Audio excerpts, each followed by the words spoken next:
1, 2, I got big booty bitches, big booty bitches. I got big booty bitches, big booty bitches. I got big booty bitches, big booty bitches. I got big booty.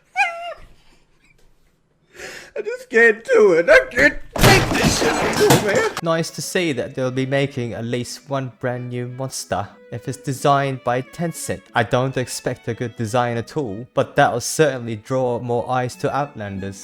Is it me or is today a slow day from MH Twitter? I thought there would be more Why am I even doing this in an English accent? I thought there would be more discussion about Outlanders and stuff, but I haven't seen beyond people complaining about the world roster, which is a valid complaint, but what else did y'all expect? I do my best to be positive about Monster Hunter and its various avenues, but wow, Outlanders really does not look like it's for me. Wild's Master Rank, there is something really obnoxious about how Outlanders animates things. It's like Rise sugarcoating got a gacha over animation injection. Not that I could ignore it, but I ain't gonna lie.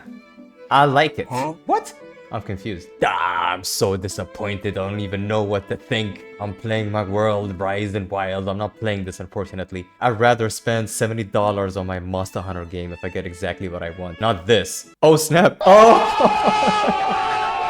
It seems like the overall reception of Outlanders is kind of mixed, to say the least. If you look at it from an outsider's perspective, it doesn't seem that offensive, at least for mobile gacha game standards and free-to-play games on mobile. And of course, we can only speculate what the final game will gate behind paywalls and such. Or not necessarily gate, but also provide options to bypass the grind. All in all, I do actually personally like the concept. Actually, if we're gonna talk about animations, I am no animation expert, but I'm an animation fan. The one thing that I found really jarring, and I'm guessing this is just a game design choice, when you consume a potion or an item in Outlanders, your character will just snap from an unsheathed position into immediate potion sip. That looks very weird. I don't know how I feel about that. Maybe this is just a early access thing or a beta thing. It's not finished. They didn't finalize it. It's okay. So I think one of the biggest points of discussion, this is the tweet that kind of caused a stir in the community. The monster health pools being visible in a Monster Hunter game. Yes, you did open Pandora's box, monsieur. They do make a good point. They say it's better to leave the choice to the players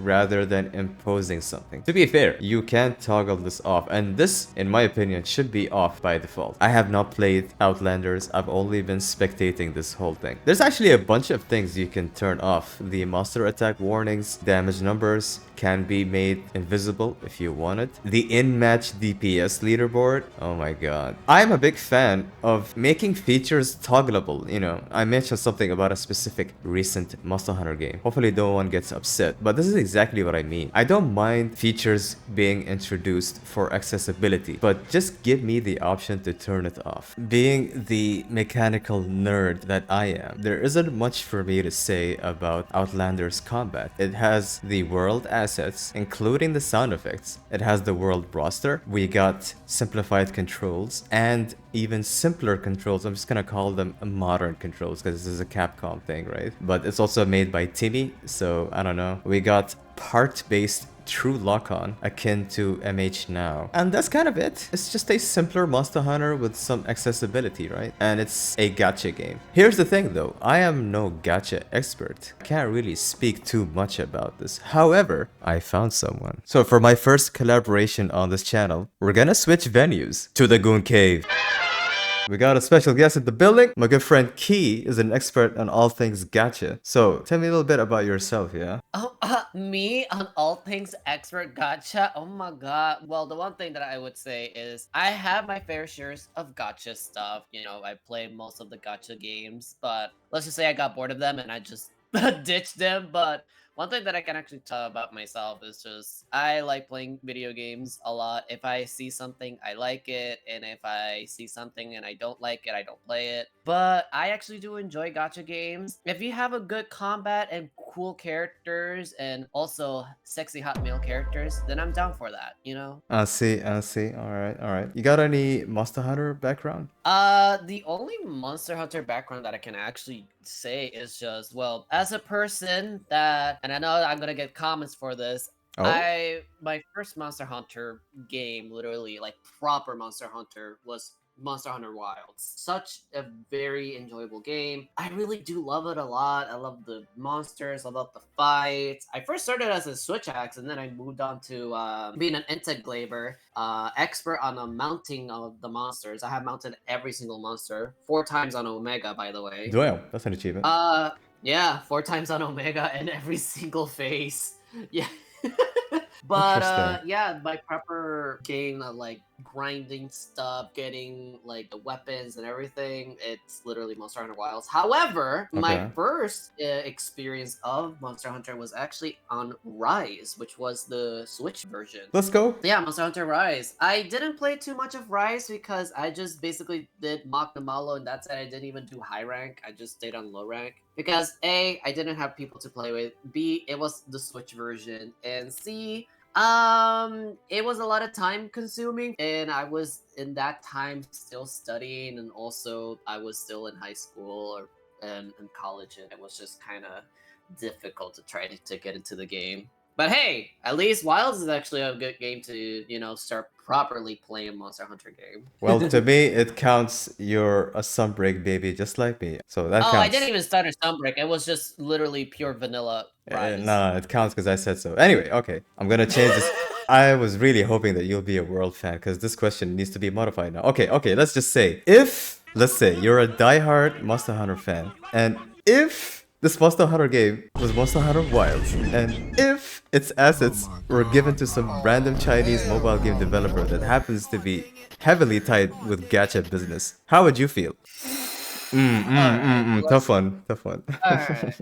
Alright, I'm a big for real. As a person that has played Genshin, Honkai, ZZZ, Withering Waves, and Arknight Enfields, which by the way, literally, that's the only game that got me hooked. Arknight Enfields. In my honest opinion, it is a very interesting thing that they actually would do. I mean, I have seen a little bit of the gameplay and also a little bit of the character design and all that stuff. The one thing that I would say about if they, you know, the reason why they do it gacha is because everything is a gacha now.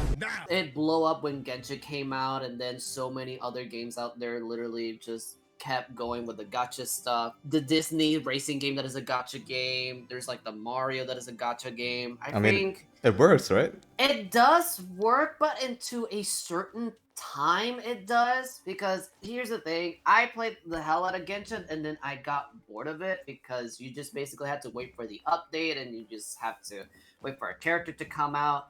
And most of those times, when new characters literally come out, the old characters just don't become as relevant as anymore. Like, their build is shit, their damage is shit, and like the new character's damage is like, you know, 10 out of 10, and I just didn't like that. That basically most of like, you know, Power the creep. Mihoyo-verse.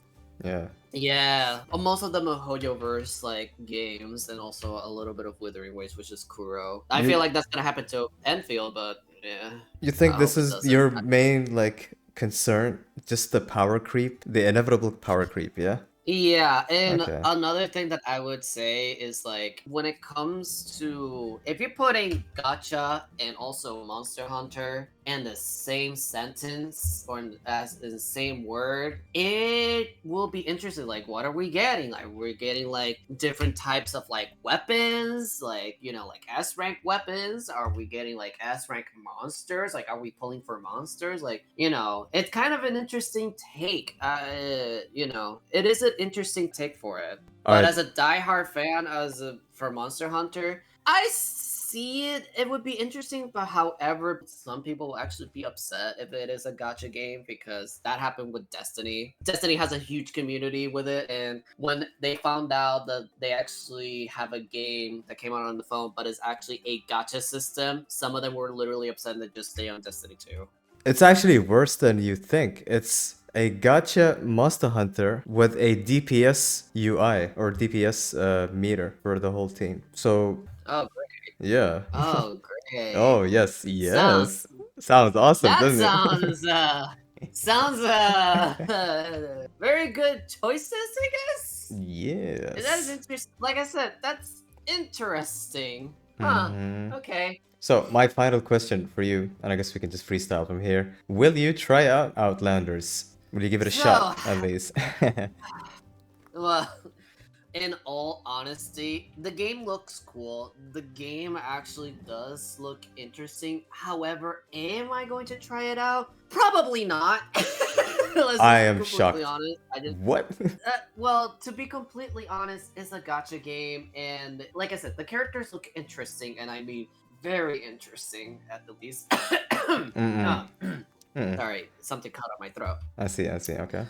I'm not into females, but put men in there. Anyways, when I try out Outlanders, it would be like a 50-50 situation in complete honesty. There are some cool designs on the characters, and there are some cool things that the characters have, like the weapons, like claw weapons. Hello? Yeah. Excuse me. People have been asking this for the actual game. Why the fuck the gotcha one gets it? I don't get it. You tell me. That's the one thing that is also very interesting when it comes to a game that is being made by a Chinese developer. They give what the audience basically have been wanting for a very long time. Like this, like Otogaron character lady, the Mm-hmm. claw The talk of the lady town. girl. Yeah, yeah, she's the talk of the town. Yeah, like girly. Like Damn, girl. calm down. Like, Yeah. calm down. I'm not gonna bark at your tree, but Jesus Christ. But the fact that she basically gets a weapon that is literally almost like claws or something, it is kind of ridiculous because the people in the community have been asking for a new weapon in Wilds, for example.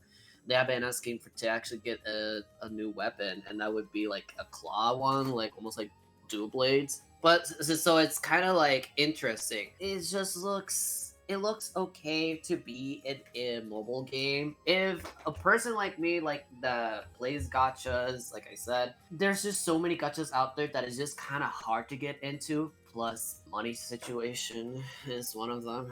And as a person that has terrible luck, let's just say Mario Party luck. Yeah, no, I basically would actually have frustration for like the 50-50 system of what this game is going to offer in Outlanders. I was gonna say, I would assume you are a like free to play veteran. Like you should be tenacious, right? At this point. Right, yeah, I mean, Yeah. free to play games, they're free, and people are gonna be like, oh, but you need to actually, do microtransaction. I'm like, yeah, because it's a free to play game. But when it comes to for these ones, like these gotcha game ones, it's just, it's like you're going to Vegas, and you're basically going to do a little bit of a roulette thing. And if something that you want and then you don't get it, it's gonna actually just literally destroy your entire.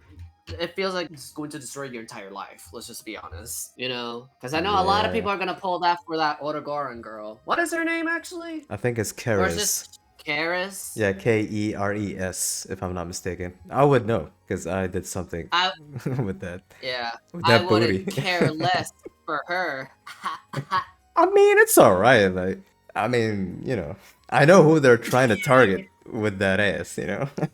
I mean, It to could be me. fair, I don't know. mean- I'm just saying. That's I mean, to a be fair, booty and a half. That's all I'm gonna say. Yeah, to be fair, that's literally most of the gacha games out there. Most of the character designs in gacha games are very seductive. For me, in my own experience, I kind of desensitized towards it because not only I play like FPS games or RPG, I also play fighting games, and most of the fighting games designed for the female characters in there are very, very, very seductive. I'll say that much. But Okay. for the character designs in this game, they look good. At least they're actually like wearing certain types of armor that is relevant to the monsters that they're actually are hunting, or they actually got from the Yeah, I like that monster. detail. That's very cool. That's not bad at all. Yeah, Yeah, that's nice. like I would give props to the Kiris or something. I don't know. I'm gonna call her Booty Girl. Booty Girl, Claw Girl. Like her design, which is basically almost a reference to Otogaron. I actually find it very, very cool. It's very nice. The fact that she's basically almost like a demonic cat like character and all that stuff. I think it's just actually a neat thing. Oh, I to don't do that think kind the of world fans are gonna like, because they almost universally despise this aspect of Outlanders in particular. This whole like in your face kind of ordeal, yeah, with them cheeks, Yeah. yeah. with them cheeks, but I'm gonna be completely fair. Like you said, as I am an expert of gacha games, not only that, but I basically have seen everything that every gacha game has for every single female character design. And this one is not that surprising because again, you're literally doing Monster Hunter gacha. Of course you need to have a female character that looks very seductive, you know. That will actually like bring a lot of audience. And if the world people doesn't actually appreciate it, maybe you haven't even played, like, let's just say a game that has a female character with the most absurd design, like, you know. Yeah, I get you, I get you. By the way, if you want to see something for the your exit, go for it. At the end of the day, that's the gacha life, you know what I'm saying? And speaking of gacha life, someone is trying to pull my ass, trying to summon my. Yo. Yeah, they're trying to summon me. All right, all right, all right. Just- Fair enough. Appreciate you stopping by during your busy schedule. Of course, anytime. Anyway, Thanks a lot, time for me Key. to blast off. Oh, and by the way, for all of you people who are very interested in Outlanders, if I actually see a comment of saying this is a Gooner game, I know what you are. Of course. Bye. Oh crap, I wanted to add him on Steam. And there you have it. A measured, casual take on Monster Hunter Outlanders. You know, this caught me off guard. I just assumed that my guest was a World fan, but it turns out they started with Wilds officially and they don't want to count their Rise introduction. So even for a new fan of Monster Hunter who has no attachment to the world roster and the world like aesthetic, still has mixed feelings because they are experienced with a gacha. Anyway, that's all from me. If you made it all the way to the end, thank you so much for watching. This is your boy Bean signing out. No hard feelings, Monster Hunter World fans. I'm just having fun. Also, payback's a motherfucker, ain't it? Yeah. You think I'll forget as a Rise fan? Bye.